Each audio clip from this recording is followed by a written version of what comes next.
আসসালামু আলাইকুম, কেমন আছেন সবাই? আশা করি সবাই অনেক ভালো আছেন। আজকে আমরা 18তম বিসিএস পরীক্ষায় আসা প্রিলিমিনারি প্রশ্নের আন্তর্জাতিক বিষয়গুলির সাধারণ জ্ঞান দেখব। তো চলুন শুরু করা যাক। জাতিসংঘের সিডো মনিটরিং কমিটির চেয়ারপারসন কে? যিনি হচ্ছেন বাংলাদেশে ছিলেন সালমা খান। সিডো প্রতিষ্ঠিত হয় 1979 সালে নিউ ইয়র্কে, কার্যকর হয় 1981 সালে। বাংলাদেশ সিডোতে স্বাক্ষর করে 1984 সালে। এর ধারা রয়েছে 30টি, পরিচ্ছেদ 6টি। শাহনামা এর লেখক কে? শাহনামার লেখক ছিলেন মহাকবি ফেরদৌস। এই মহাকবি ফেরদৌসী শাহনামা রচনা করেন। তিনি ছিলেন ইরানের বিখ্যাত কবি।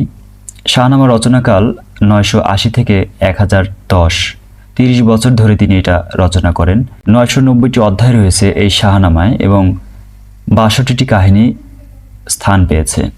বইয়ের মূল বিষয় হচ্ছে প্রাচীন ইরানের ইতিহাস ও সংস্কৃতি। এটা বাংলায় অনুবাদ করেন মোজাম্মেল হক।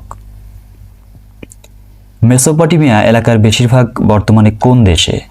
এই যে মেসোপটেমিয়া, এটা বর্তমান বেশিরভাগ অঞ্চল ইরাকে। এটি পৃথিবীর প্রাচীনতম সভ্যতা। নদী রয়েছে দুইটি বিখ্যাত, টাইগ্রিস এবং ইউফ্রেটিস। তো খ্রিস্টপূর্ব 500 অব্দের এর বিকাশ লাভ করে।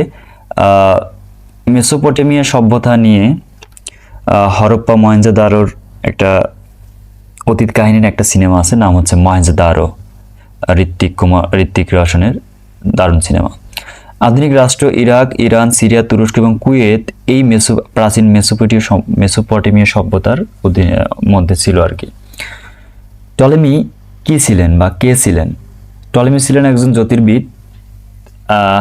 তিনি পৃথিবীর মানচিত্র তৈরি করেছিলেন। ক্লডিয়াস টলেমি, তিনি ছিলেন গ্রিক জ্যোতির্বিদ, গণিতবিদ এবং ভূগোলবিদ। তার বিখ্যাত গ্রন্থ Almagest and guide to geography. Nobel পুরস্কারের প্রবর্তক আলফ্রেড নোবেল ধনী হয়েছিলেন কিভাবে? তিনি হচ্ছে উন্নত ধরনের বিস্ফোরক দ্রব্য আবিষ্কার করেছিলেন এবং সেই ডিনামাইট যাকে বলেন, ডিনামাইট আবিষ্কার করেছিলেন। তার যে অর্থ সেইটা থেকে কিন্তু নোবেল প্রাইজ এখন বর্তমানে দেওয়া হয়। আলফ্রেড বার্নার্ড নোবেল, যার জন্ম হচ্ছে 1833 সালে এবং মৃত্যু 1896 সালে, আবিষ্কার করেন ডিনামাইট। ধ্বংসাত্মক ব্যবহার দেখিয়ে উইল অনুযায়ী তার সম্পদের 94 ভাগ দিয়ে নোবেল পুরস্কার প্রবর্তন করা হয় পরবর্তীতে। একজন রাজনীতিবিদ সাহিত্যে নোবেল পুরস্কার পেয়েছেন, তিনি কে? Winston Churchill. এই যে চার্চিল, তিনি ছিলেন ব্রিটেনের প্রধানমন্ত্রী।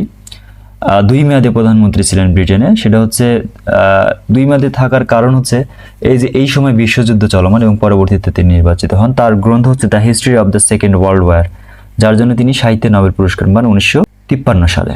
জাতিসংঘের কোন মহাসচিব বিমান দুর্ঘটনায় মারা যান?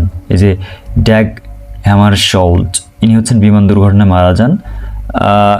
ঘটনাটি ঘটে 1961 সালে আফ্রিকা, উত্তর রোডেশিয়াতে। মৃত্যুর পরে নোবেল শান্তি পুরস্কার পান। তার নামে ট্যাগ হ্যামারশোল্ড মেডেল প্রবর্তন করা হয় 2001 সালে। আসলে মৃত্যুর পরবর্তীতে নোবেল পেয়ে আসলে কি লাভ? কোনো লাভ নাই তো। ওটা কে খাবে? কাকে দিবেন? মোনালিসা চিত্রের চিত্রকর কে? লিওনার্দো দো ভিঞ্চি, আমরা সবাই জানি। ইতালিয়ান চিত্রশিল্পী, স্থপতি এবং বৈজ্ঞানিক ছিলেন। বিখ্যাত চিত্রকর্ম Mona Lisa, the last supper, virgin of the rocks. কোন দেশে তালেবান নামক রাজনৈতিক দল ক্ষমতায় অধিষ্ঠিত? সেটা হচ্ছে আফগানিস্তান। এখন বর্তমান সময়ের সাথেও সামঞ্জস্যপূর্ণ। সে সময় একবার ছিল, প্রথমবার যখন তালেবানরা ক্ষমতায় আসে। ভূমধ্যসাগর ও আটলান্টিক মহাসাগরের মধ্যে কোন প্রণালী অবস্থিত? এটা হচ্ছে জিব্রাল্টার প্রণালী। কোন প্রণালী কোথায় অবস্থিত? এখান থেকে প্রতি বছরই প্রশ্ন আসে। জিব্রাল্টার প্রণালী আটলান্টিক ও ভূমধ্যসাগরে সংযুক্ত করে, স্পেন এবং মরক্কোকে পৃথক করে। হরমুজ প্রণালী পারস্য উপসাগর ও ওমান উপসাগরকে সংযুক্ত করে। বসফরাস প্রণালী কি করে? কৃষ্ণ সাগর এবং মর্মর সাগরকে সংযুক্ত করে।